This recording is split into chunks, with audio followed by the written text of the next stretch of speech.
tadi dari Prof.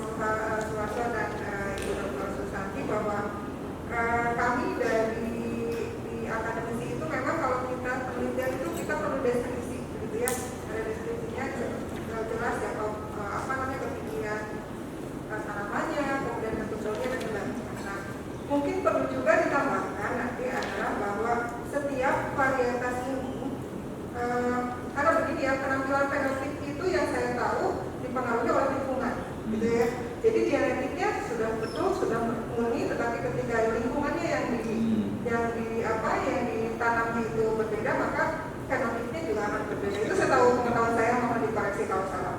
Jadi mungkin saya mengusulkan bahwa di dalam SOP nanti itu juga dicantumkan bagaimana jenis tanah yang cocoknya, organ tanah yang seperti apa, ketinggian tempat, suhu, curah hujan, dan tidak kalah penting juga bagaimana teknik budidayanya. Karena teknik budidaya petani, saya kemarin ngobrol dengan petani, bagaimana caranya mengenai tembakau, yaudah disebar di plastik, kemudian dibiarkan di pupuk, Pak, enggak ada pupuknya. Nah, hal-hal seperti itu juga akan menurut saya akan mempengaruhi bagaimana suatu pemurnian varietas itu fenotipnya akan keluar, gitu ya, karena kita tahu bahwa hasil itu merupakan interaksi antara genotip dan lingkungan.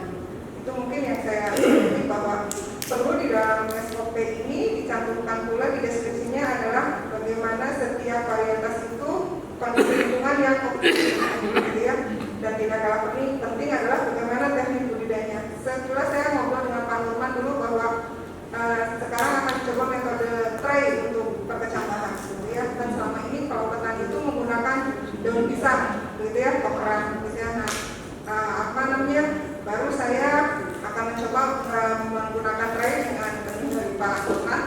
Kemudian juga sebagai informasi, beberapa waktu yang lalu saya praktikum dengan mahasiswa, jadi saya mencoba berbagai media tanam untuk perkecambahan, tapi perkecambahannya kebetulan kakao, gitu ya.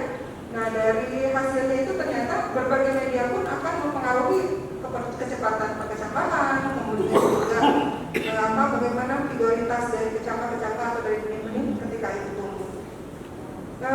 Sebenarnya saya ada sih ininya ya, perbedaannya, tapi sudah jadi hanya 3 slide, tapi di situ ada gambar-gambar bahwa boleh juga kan Bu ditampilkan. sedikit aja sih. Tolong dikonek ininya, paparan Bu Santi.